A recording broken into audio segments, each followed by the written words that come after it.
Hello friends, I, Dhairya Bhatia, welcome you to my YouTube channel Maths DNA from Origin to Infinity. In this video, we will be discussing three important questions and we will be answering each of them. The first question is, what are you preparing for? क्या आपको पता है कि आप कौन सी exam के लिए prepare कर रहे हो? Second, how will you prepare for it? आप उस एग्जाम की प्रिपरेशन कैसे करोगे? और third, why are you preparing for it? आप उस एग्जाम की प्रिपरेशन क्यों कर रहे हो? ये तीन क्वेश्चन आप किसी एग्जाम को नहीं लेकिन अपनी डे टू डे लाइफ में भी यूज कर सकते हो कि आप कोई काम क्यों कर रहे हो, कैसे करोगे और फिर उसका रिजल्ट क्या आएगा। तो सबसे पहले हम व्हाट का आंसर देखते हैं कि what are you preparing for. तो आप सबको पता है कि वो डेफिनेटली CSIR नेट, JRF या तो फिर स्लेट जो कि मैथमेटिक्स की एग्जाम होगी उसके लिए प्रिपेयर कर रहे हो। Second, how will you prepare? आप उसका प्रिपरेशन कैसे करोगे? तो आप ये पूरा वीडियो एंड तक देखना, उसमें मैंने डिटेल में डिस्कस किया है कि आपको प्रिपरेशन कैसे करना है। और जो थर्ड मोस्ट इम्पॉर्टेंट क्वेश्चन है, why are you preparing for it? आप उसके लिए प्रिपरेशन क्यों कर रहे हो? मोस्टली जहाँ तक मुझे लगता है आप सबका आंसर एक कॉमन होगा कि सर PhD के लिए या तो फिर LS लेक्चरशिप एंड JRF के लिए, बट वो आंसर गलत है।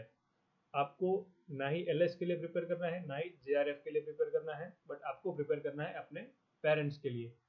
आपके पेरेंट्स आपके लिए हर वो फैसिलिटी प्रोवाइड करते हैं जिससे आप अच्छी पढ़ाई कर सको। तो अगर आपको ये एग्ज़ाम क्वालिफाई करना है तो आपको इसका रीज़न रखना पड़ेगा अपने पेरेंट्स के लिए, ना ही LS और ना ही JRF कि सर अच्छी सी नौकरी मिल जाए, अच्छी जगह पे PhD मिल जाए। नहीं, ये रीज़न इतने स्ट्रांग नहीं है जितना आपके पेरेंट्स के लिए आप करोगे। वो रीज़न काफ़ी स्ट्रांग होगा और वो आपकी प्रिपरेशन को और अच्छा करेगा। और इसी चीज़ को ध्यान में रखते हुए हमने एक पूरा नया मटेरियल डिज़ाइन किया है जिसमें हम आपको टेस्ट सीरीज भी देंगे, प्रीवियस ईयर क्वेश्चन पेपर्स भी देंगे, उसके सॉल्यूशंस भी देंगे, साथ ही साथ काउंटर एग्जाम्पल्स, शॉर्ट नोट्स और सब प्रोवाइड किया जाएगा जो स्पेशली डिज़ाइन किया गया है 2021 की एग्ज़ाम के लिए। तो चलो देखते हैं आप प्रिपरेशन कैसे शुरू करोगे। सबसे पहले यहाँ पे हम आपको एक पूरा रोड मैप दिखाएंगे। Road map in the sense कि आपको स्टेप बाय स्टेप दिखाएंगे कि आपको क्या क्या प्रिपेयर करना है और कैसे कैसे प्रिपेयर करना है। और अगर आपको ज़्यादा जानकारी चाहिए तो आप नीचे डिस्क्रिप्शन में लिंक दी गई है, वहाँ पे क्लिक करके जान सकते हो, या तो फिर आप हमें dnmaths@gmail.com पे मेल भेज के भी पूछ सकते हो अपने कोई डाउट्स। चलो शुरू करते हैं। हमारे पास दो एग्जाम्स है, CSIR नेट और दूसरी है स्लेट या तो फिर सेट, की कोई भी स्टेट की हो सकती है जो कि मैथमेटिक्स में ही होगी हमारे पास। सबसे पहले आप स्टार्ट करो कंसेप्ट ऑफ लीनियर अलजेब्रा के, साथ में उसके previous year questions. Basically linear algebra is the heart of CSIR net या तो फिर कोई भी एग्जाम में लीनियर अलजेब्रा से हर साल बहुत ही सिंपल क्वेश्चन और बहुत ही मार्क्स वाले, जिसे हम कहते हैं स्कोरिंग क्वेश्चंस, पूछे जा सकते हैं। तो अगर आपने अच्छे से लीनियर अलजेब्रा कंसेप्ट प्रिपेयर किए और उसके प्रीवियस ईयर क्वेश्चंस देख लिए तो आप 15 मार्क्स इजीली स्कोर कर सकते हो। लेकिन लीनियर अलजेब्रा आपके पास आता है 50 to 55 मार्क्स का। तो अगर आप सिर्फ PYQ that is previous year questions कर रहे हो तो 15 मार्क्स ही आप स्कोर कर पाओगे, बाकी के 40-45 मार्क्स आप नहीं स्कोर कर पाओगे। तो आप कैसे स्कोर करोगे बाकी के मार्क्स? तो टेस्ट सीरीज। बच्चे यहीं पे गलती कर जाते हैं कि वो टेस्ट सीरीज अटेंड नहीं करते हैं, वो क्वेश्चंस की ज़्यादा प्रैक्टिस नहीं करते हैं, सिर्फ प्रीवियस ईयर क्वेश्चंस के भरोसे पे ही चले जाते हैं। तो सिर्फ अगर आप प्रीवियस ईयर क्वेश्चंस को करके जाओगे तो आप सिर्फ 50 मार्क्स ही स्कोर करोगे आउट ऑफ 55। लेकिन जैसे ही आपने टेस्ट सीरीज अटेंड की, और टेस्ट सीरीज अच्छी क्वालिटी वाली होनी चाहिए, क्वांटिटेटिव नहीं। I repeat, test series quality वाली होनी चाहिए, क्वांटिटेटिव नहीं। कई बच्चे कई सारे क्वेश्चंस प्रैक्टिस करते हैं लेकिन वो बहुत ही सिंपल सिंपल क्वेश्चंस प्रैक्टिस करते हैं। आपको स्ट्रेट फॉरवर्ड सिंपल क्वेश्चंस नहीं आते हैं। आपको टेस्ट सीरीज में कैसे क्वेश्चंस होने चाहिए जो कि 2 या 3 कंसेप्ट को कंबाइन करके बनाया गया एक क्वेश्चन होना चाहिए। वही क्वेश्चन आपको हेल्प करेगा आपके कंसेप्ट को इम्प्रोवाइज करने के। सबसे पहले आप स्टार्ट करो लीनियर अलजेब्रा से। फिर सेकंड जो आता है वो है रियल एनालिसिस। सेकंड आप कंसेप्ट करो रियल एनालिसिस के, साथ ही साथ उसके भी आप प्रीवियस ईयर क्वेश्चंस देखो, तो ये भी आपको 15 मार्क्स दे देंगे। लेकिन जो आपने लीनियर अलजेब्रा में किया कि आपने उसकी टेस्ट सीरीज प्रैक्टिस की, सेम आपको प्रैक्टिस करनी पड़ेगी टेस्ट सीरीज रियल एनालिसिस की, क्योंकि अगर आप रियल में प्रैक्टिस नहीं कर रहे हो तो आपको वहाँ पे काउंटर एग्जाम्पल्स नहीं मिलेंगे सीक्वेंस के जो आपको हेल्प करे कि वो आपकी सीक्वेंस है वो कन्वर्जेंट है कि डाइवर्जेंट है। तो आपको सेकेंड टॉपिक करना है रियल एनालिसिस। ये आप ऑलमोस्ट 20 to 25 डेज में कवर अप कर सकते हो। नेक्स्ट आगे बढ़ते हैं तो फिर हमारे पास आता है एब्स्ट्रैक्ट अलजेब्रा। एब्स्ट्रैक्ट अलजेब्रा में कंसेप्ट तो बहुत सारे हैं, लेकिन अगर आप प्रीवियस ईयर क्वेश्चन देखोगे तो आपको एटलीस्ट 5 मार्क्स का तो रिपीटेटिव क्वेश्चन या तो फिर आप कह सकते हो कि सेम क्वेश्चंस मिल जाएंगे, सब ग्रुप्स के ऊपर, इररिड्यूसिबिलिटी के ऊपर। लेकिन जब तक आप टेस्ट सीरीज प्रिपेयर नहीं कर रहे हो आप उसमें ज़्यादा स्कोर नहीं कर पाओगे। तो सेकंड आपको क्या करना है उसके बाद, रियल के बाद, कि एब्स्ट्रैक्ट अलजेब्रा प्रिपेयर करो, उसकी भी आप टेस्ट सीरीज प्रिपेयर करो, और वो सब हम आपको प्रोवाइड करेंगे। आपको बिल्कुल भी चिंता करने की ज़रूरत नहीं है, टेंशन लेने की ज़रूरत नहीं है, कहीं और जाने की भी ज़रूरत नहीं है। एक बार आप हमारे साथ जुड़ गए फिर आप हमारी जिम्मेदारी हैं, हम आपकी हर चीज़ का ध्यान रखेंगे। Questions, solutions, concepts, counter examples, material, papers, everything. फिर आपके पास आता है कंसेप्ट ऑफ कॉम्प्लेक्स एनालिसिस और उसके प्रीवियस ईयर क्वेश्चंस। मोस्टली जो क्वेश्चन रिपीट होते हैं कॉम्प्लेक्स के अंदर वो तो होते हैं या तो फिर एनालिटिक के या तो फिर सिंगुलरिटी के। तो वो आपको 5 मार्क एक पार्ट बी में मिल सकता है या तो एक सी में, कोई दोनों सेक्शन में से किसी एक जगह पे आपको एक रिपीटेटिव क्वेश्चन मिल जाएगा कॉम्प्लेक्स का, जो आपको एटलीस्ट 5 मार्क्स दे देगा। बट उससे नहीं चलेगा, आपको क्या करना पड़ेगा, वापस यहाँ पे भी टेस्ट सीरीज प्रिपेयर करनी पड़ेगी। अब यहाँ पे आपके पास चॉइस आ जाता है कि आप लीनियर के बाद एब्स्ट्रैक्ट स्टार्ट कर सकते हो और फिर रियल और कॉम्प्लेक्स दोनों साथ में ले सकते हो। वो आपकी प्रिपरेशन या आपके कन्वीनियंस पे डिपेंड करता है। या तो फिर अगर आप चाहें तो आपका जो स्ट्रॉन्ग है इन चारों में से उसको पहले लो और उसके बाद आप ऑर्डर चेंज कर सकते हो किसी भी चारों का। लेकिन ये चार तो आपको करने ही है, उसमें से भी रियल और लीनियर तो खास। लीनियर तो आप समझ लो हार्ट है, जैसे कि मैंने आपको पहले बोला कि लीनियर के अलावा तो चलेगा ही नहीं, आपको लीनियर करके ही जाना है।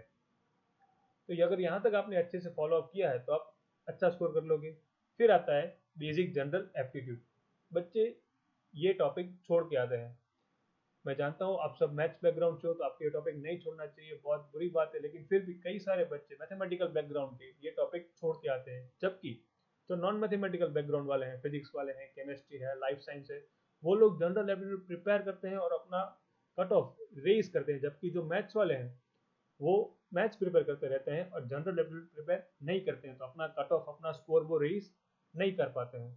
हार्डली हर साल ऑन एवरेज बच्चे सिर्फ 5 या 6 क्वेश्चन ही अटेंड कर पाते हैं जनरल एप्टीट्यूड के, वो भी मैथमेटिक्स के बच्चे। तो वो नहीं चलेगा, आपको अपना जनरल एप्टीट्यूड भी इम्प्रूव करना पड़ेगा।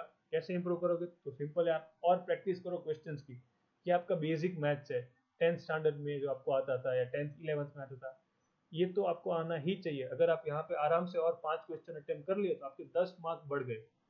और मैं जानता हूँ कि आप हर बार 2 या 3 या 5 मार्क्स के डिफरेंस से ही रह जाते हो, तो वो डिफरेंस आपको कौन कवर करके देगा, तो वो ये जनरल एप्टीट्यूड की टेस्ट सीरीज है।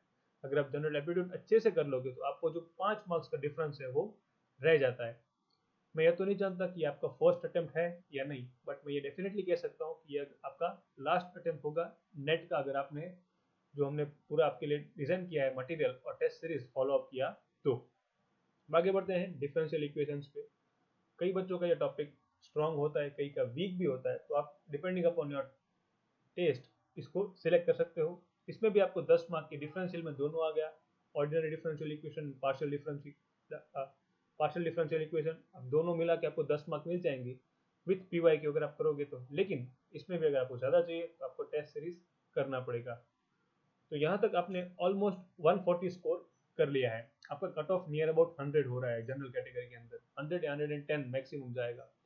तो अगर आप इतना सिंपली फॉलो कर रहे हो तो आप 140 मार्क्स तो इजीली क्वालिफाई करोगे, इजीली अचीव कर सकते हो। अज्यूमिंग आपने कुछ गलत किया, आपको कुछ नहीं आया, मैंने फिर भी बहुत कम कम मार्क्स दिए हैं, जितना भी मैंने लिखा है उससे डबल मार्क्स का तो वो क्वेश्चंस आते हैं पेपर के अंदर, लेकिन फिर भी हमने उसमें से कम ही लिए हैं। तो अगर आप नहीं पहुंच पा रहे, आपने कुछ गलती की, तब भी आप 120 पहुंच जाओगे। आपको 4-5 क्वेश्चन वहां पे जाके नहीं आए तो आप 120 तो पहुंच जाओगे। लेकिन हम वो भी रिस्क क्यों ले, हमें तो 140 ही चाहिए। तो उसके लिए लास्ट 4 स्टेप्स है हमारे पास। सबसे पहले कंप्लीट पेपर प्रैक्टिस करो। अब जो आपके पास टाइम बचता है लास्ट का, ऑलमोस्ट एक आध महीना ले सकते हो या लास्ट 15 डेज में मैं कह सकता हूँ, तो लास्ट 15 डेज के अंदर आपको डेली 2 पेपर प्रैक्टिस करने हैं। एक सुबह करो, एक शाम को करो, 3 घंटे बैठो एक साथ और देखो कि क्या आपसे वो पेपर सॉल्व हो रहा है 3 घंटे के अंदर। वो भी हम आपको प्रोवाइड करेंगे। फिर आप क्या करोगे, तो अपनी एक्यूरेसी इंक्रीज करोगे। आपके जो आंसर्स आ रहे हैं पार्ट सी के अंदर या पार्ट बी के अंदर, वो एक्यूरेट होने चाहिए, वो गलत नहीं होने चाहिए। कई बार क्या होता है कि पार्ट सी के अंदर आपको या तो ऑप्शन बी और सी मिल जाता है, लेकिन आप ऑप्शन ए भूल जाते हो, तो वो नहीं चलेगा। आपको एक्यूरेसी बढ़ानी पड़ेगी, तभी जाके आप 140 स्कोर करोगे। अगर आप सिंपली सिर्फ एक बार करने से आ गए ऐसे एटीट्यूड से जाओगे, तो आप 140 नहीं स्कोर कर पाओगे, आप वापस वहीं पे 80 पे आके रह जाओगे। तो आपको मोर एंड मोर प्रैक्टिस करनी पड़ेगी, मोर एंड मोर आपको पेपर सॉल्व करने पड़ेंगे।